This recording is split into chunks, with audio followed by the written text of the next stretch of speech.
when trash just isn't trash anymore. And you don't want to throw anything away. I love these oyster mushroom snacks. I eat them up. I tear them up. They have the sriracha lime, which is the red, and they have the sour cream, which is the green. Please don't buy them up. They are so yummy.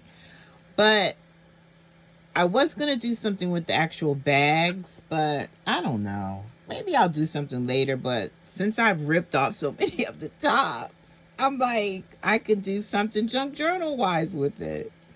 So here I am sewing on my Singer Heavy Duty. And look at that pretty color.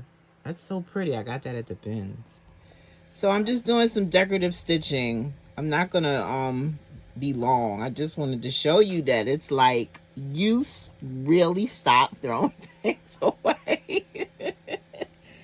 And it's terrible and it's beautiful and your life is falling apart and the world seems gloomy and dim. And yet I have my snacks and then I have a page for my junk journal. Help me, y'all. Send help.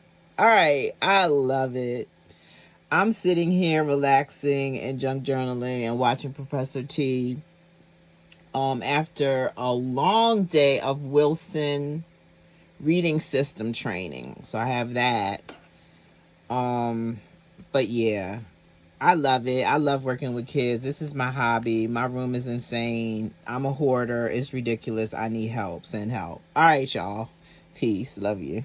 So just a continuation from yesterday. This is what I made with the mushroom snacks.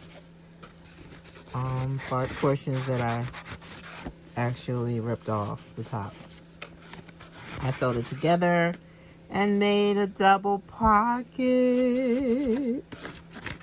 And I put it inside my latest journal. So just wanted to finish up on that video so that you guys can know what I did. I sewed it all together, doubled it over, and glued it all down. The glue that I used is Aleene's. I'm gonna put a link in my description. I'm also gonna put a link for these treats that you can get, the oyster chips, really crunchy, that you can get off of Amazon. Additionally, when you get to the end of the container, don't throw away those crumbs. Use those crumbs as croutons to put on your salad. Thank me later. All right, guys, have a great day. Bye-bye.